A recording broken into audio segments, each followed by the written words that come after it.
কাহিনীর শুরুতে ক্যাটরিনা নামের একটি মেয়েকে দেখি যে সকালে জগিং করছিল। ক্যাটরিনা জগিং করতে করতে একটি পাহাড়ের কাছে আসে আর ওখান থেকে কিছু পাথর সরাতে থাকে। ওখানে একটি পাথরের নিচে ক্যাটরিনার সিগারেট আর লাইটার লুকিয়ে রেখেছিল। এরপর সে স্মোক করতে শুরু করে। আর এখানে আমরা ক্যাটরিনার ব্যাপারে জানতে পারি সে একজন স্কুল টিচার যে স্টুডেন্টদের রিলিজিয়ন সাবজেক্ট পড়ায়। ক্যাটরিনার হাজব্যান্ডের নাম ড্রাগো। সে অনেক ধার্মিক লোক ছিল আর হয়তো এই কারণেই ক্যাটরিনা রিলিজিয়ন পড়াতো। ক্যাটরিনার ড্রাগোর এক ছেলে রয়েছে যার নাম ফ্লোরিন। ড্রাগো তাদের ছেলে ফ্লোরিনকেও ধার্মিক বানাতে চায়।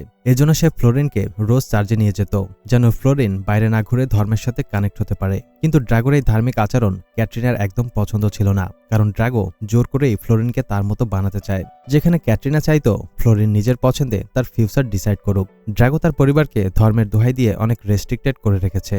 আর এই কারণেই ক্যাটরিনাকে স্মোক করার জন্য ঘরের বাইরে যেতে হতো। একটা সময় ক্যাটরিনা তার এই কন্ট্রোল লাইফের উপর বিরক্ত হয়ে যায়, কিন্তু তারপরও এভাবেই জীবন চলতে থাকে। একদিন স্কুলের হেডমাস্টার লুলিও নামের একটি ছেলের ব্যাপারে ক্যাটরিনার সাথে আলোচনা করে। হেডমাস্টার বলে যে লুলিও জার্মানি থেকে এসেছে, সে তার দাদির সাথে থাকে। লুলিও আগে যে স্কুলে পড়তো সেখান থেকে তারা লুলিওর ব্যাপারে বেশি কিছু জানতে পারেনি। তবে লুলিওর দাদি স্কুলে লুলিওর অ্যাডমিশনের জন্য অনেক রিকোয়েস্ট করেছিল। এজন্য প্রিন্সিপাল লুলিওর একটা বছর নষ্ট হতে দেয়নি আর স্কুলে অ্যাডমিশন দিয়ে দেয়। হেডমাস্টার ক্যাটরিনাকে বলে আমরা তাকে কেমিস্ট্রি সাবজেক্টে ফ্লোরিনের সাথে যুক্ত করে দেব। এরপর ক্লাসে আমরা লুলিওকে দেখি, যার কথায় ক্লিয়ার বোঝা যায় সে অনেকটা নাস্তিক টাইপের। তার কাছে ধর্ম ও ঈশ্বরের প্রতি বিশ্বাস ছিল না। তাছাড়া আগের স্কুলে রিলিজিয়ন বিষয়ক কোনো সাবজেক্ট ছিল না। রাতে যখন ক্যাটরিনা ঘরে ফিরছিল তখন সে বাইরে লুলিওকে স্মোক করতে দেখে। ক্যাটরিনা একজন টিচার হওয়ার পরও তাকে এই অবস্থায় দেখে বকা দেয় না, বরং কিছু সময় গাড়ি থামিয়ে ভাবতে থাকে। তারপর লুলিওকে তার গাড়িতে উঠিয়ে সেই পাহাড়ের কাছে নিয়ে যায় যেখানে ক্যাটরিনা লুকিয়ে স্মোক করতে আসতো। ওখানে লুলিও আর ক্যাটরিনা দুজনে স্মোক করে। আর কিছুক্ষণ একসাথে থাকার পর লুলিও হঠাৎ ক্যাটরিনাকে কিস করে দেয়। এটা দেখে ক্যাটরিনা শকড হয়ে যায়, কিন্তু সে তাকে থামায় না। পরে ক্যাটরিনা লুলিওকে আর কখনো এসব করতে নিষেধ করে দেয় আর কিছুক্ষণ পর ঘরে ফিরে আসে। ঘরে এসে ক্যাটরিনা লুলিওর ব্যাপারে ভাবতে থাকে। পরের দিন সকালে যখন জগিং করে ঘরে ফিরে আসে তখন সেখানে লুলিওকে দেখতে পায়। আসলে লুলিও এখানে ক্যাটরিনার কাছে টিউশন নিতে এসেছে, কিন্তু পড়ার বাহানায় লুলিও ক্যাটরিনার ক্লোজে আসার চেষ্টা করে। ক্যাটরিনা যখন কিচেনে ছিল তখন লুলিও পেছন থেকে এসে তাকে কিস করার চেষ্টা করে। ওই সময় ক্যাটরিনা লুলিওকে জোরে এক থাপ্পড় মেরে দেয়, তাতে লুলিওর মুখ থেকে রক্ত বের হয়ে যায়। এটা দেখে ক্যাটরিনা নিজেই লুলিওকে ঘরে পৌঁছে দিতে আসে আর রাস্তায় লুলিওকে ওয়ার্নিং দেয় যে পরবর্তীতে এমন ভুল আর না করে। কিন্তু লুলিও ক্যাটরিনার কথায় খুব একটা গুরুত্ব দেয় না। সে ক্যাটরিনার উরুতে নিজের হাত রাখে। এরপর ক্যাটরিনা লুলিওকে থামানোর পরিবর্তে নিজের কন্ট্রোল হারিয়ে ফেলে। কিন্তু যখন পাশ থেকে একটি গাড়ি চলে যায় তখন হর্নের শব্দে ক্যাটরিনা স্বাভাবিক হয়। পরদিন ক্যাটরিনা প্রেয়ার করতে চার্জে যায় না, এই জন্য ড্রাগো তাকে চার্জে না আসার কারণ জিজ্ঞেস করে। তখন ক্যাটরিনা জানায় তার কাছে বলার মতো কিছু ছিল না। এরপর ড্রাগো আর ক্যাটরিনা ড্রাগোর মায়ের বার্থডে সেলিব্রেশনে যায় আর সেখানে পুরো ফ্যামিলি একসাথে ডিনার করে। খাওয়ার সময় ড্রাগোর মা ক্যাটরিনার পাস্ট নিয়ে কথা বলতে থাকে। আর এখানে আমরা ওদের কথা শুনে বুঝতে পারি ক্যাটরিনা অনেক আগে থেকেই রোমান্টিক ও ফ্যান্টাসি স্বভাবের। একবার তো তার টিচারের সাথে ধরা খেয়েছিল। তখন ক্যাটরিনা জানায় ওই ঘটনা শুধুই একটা ভুল ছিল। পেছনের কথায় ক্যাটরিনা অনেক রেগে যায় আর ওখান থেকে চলে যায়। ঘরে এসে তার ছেলে ফ্লোরিনের মোবাইলের সাথে নিজের মোবাইল এক্সচেঞ্জ করে নেয়। তারপর বাইরে এসে লুলিওকে দেখা করার জন্য মেসেজ করে। লুলিও ফ্লোরিনের মেসেজ দেখে দেখা করতে চলে আসে। তারপর ক্যাটরিনার সাথে সেই পাহাড়ে চলে যায়। তারপর দুজন গাড়ির মধ্যেই গভীর ক্লোজে চলে আসে। এতে ক্যাটরিনাকেও অনেক স্যাটিসফাইড মনে হচ্ছিল। ঘরে এসে ক্যাটরিনা ফ্লোরিনের ফোন পাল্টে দেয় আর বলে ভুল করে নিয়েছিল। তখন ফ্লোরিন বলে যে আমি জানি তুমি পাহাড়ে গিয়েছিলে, কারণ আমার ফোনে ফাইন্ড মাই অ্যাপ্লিকেশন রয়েছে, এতে ফোনের লোকেশন সহজেই দেখা যায়। তখন ড্রাগো ক্যাটরিনাকে বলে তুমি পুরা সময় গাড়ির মধ্যেই ছিলে। কিন্তু ক্যাটরিনা সত্যিটা বলে না, বরং জোর গলায় বলে সে তার বন্ধুর সাথে ছিল। ড্রাগো তার মায়ের আচরণের জন্য ক্যাটরিনার কাছে মাপ চায় এবং ক্যাটরিনার বন্ধুর থেকে হেয়ার কাট করানোর জন্য অ্যাপয়েন্টমেন্ট নিতে বলে। এখানে ক্যাটরিনার ভয় হয় যে ড্রাগো তার বন্ধুর সাথে দেখা করে সত্যিটা জেনে না যায়। মিথ্যেকে লুকানোর জন্য ক্যাটরিনা তার বন্ধুর কাছে যায় আর তাকে মিথ্যে বলতে বলে যে রাতে তারা দুজন একসাথে ছিল। তখন ক্যাটরিনার বন্ধু তাকে বলে যে তোমার আর লুলিওর ব্যাপারে আমি সব জানি, তাই আমি মিথ্যে বলতে পারবো না, কারণ ড্রাগো একজন ধার্মিক লোক, এজন্য তার সামনে মিথ্যে বলতে পারবে না।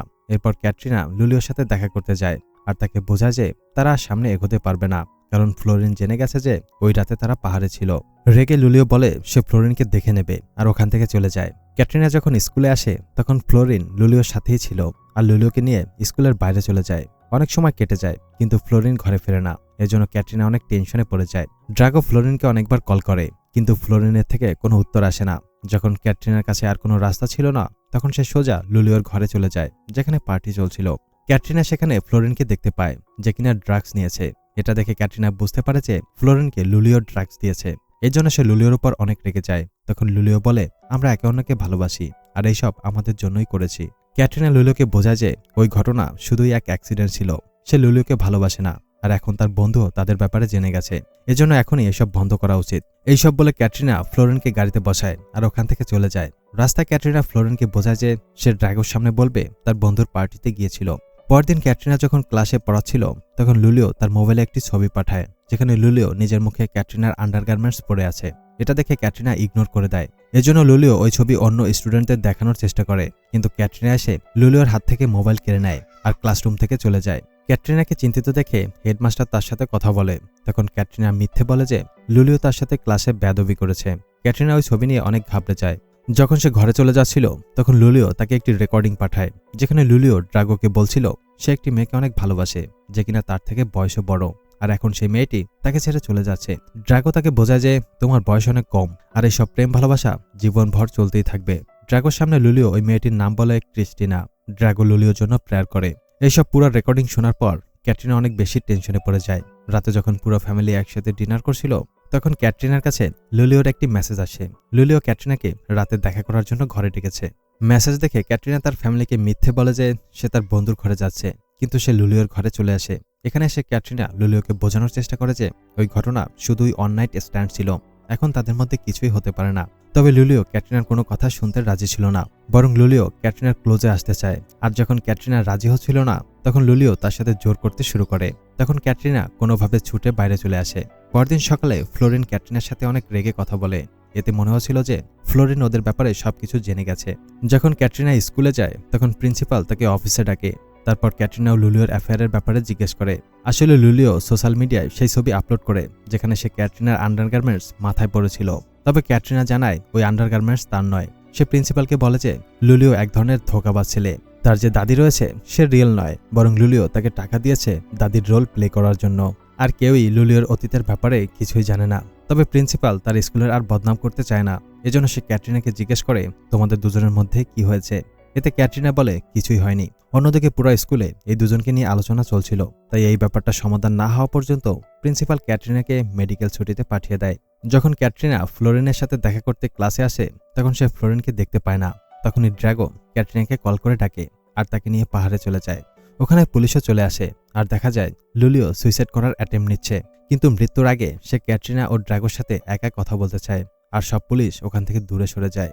তারপর লুলিও ক্যাটরিনাকে ড্রাগোর সামনে সবকিছু স্বীকার করতে বলে আর বলে যে ড্রাগোকে আমাদের সম্পর্কের ব্যাপারে সব সত্যি বলে দাও। লুলিওর জীবন বাঁচাতে ক্যাটরিনা সেটাই করে। ড্রাগোর সামনে বলে লুলিওর সাথে তার রিলেশন ছিল আর ওই রাতের কথাও ড্রাগোকে বলে দেয়। এইসব শুনে ড্রাগো একদম ভেঙে পড়ে আর ওখান থেকে চলে যায়। শেষে লুলিও পাহাড় থেকে লাফ দিয়ে নিজের জীবন দিয়ে দেয়। লুলিও জানতো যে ক্যাটরিনা তার সাথে স্যাটিসফাইড ছিল, কিন্তু ক্যাটরিনা সেটা কখনোই বলবে না। এরপর আমরা ক্যাটরিনাকে দেখি যে অনেক ডিপ্রেশনে ছিল। সে নিজের ল্যাপটপ অন করে ফ্লোরিনের সাথে কথা বলে, কিন্তু ফ্লোরিন তার সাথে খুব বেশি কথা বলে না। তারপর ড্রাগো ক্যাটরিনার রুমের দরজা বন্ধ করে দেয়। আর এখানেই এই মুভির গল্পটা শেষ হয়ে যায়। সম্পূর্ণ মুভি দেখতে ডেসক্রিপশন থেকে টেলিগ্রাম চ্যানেলে জয়েন করতে পারো। ভিডিওতে লাইক করে দাও, কমেন্ট করে জানাও গল্পটি কেমন লাগলো। আর এরকম দারুণ সব মুভির এক্সপ্লেন দেখতে চ্যানেলটি সাবস্ক্রাইব করতে ভুলো না। কথা হবে নতুন কোনো গল্প নিয়ে। ততক্ষণ পর্যন্ত আমাদের আগের ভিডিওগুলি উপভোগ করো। Good bye.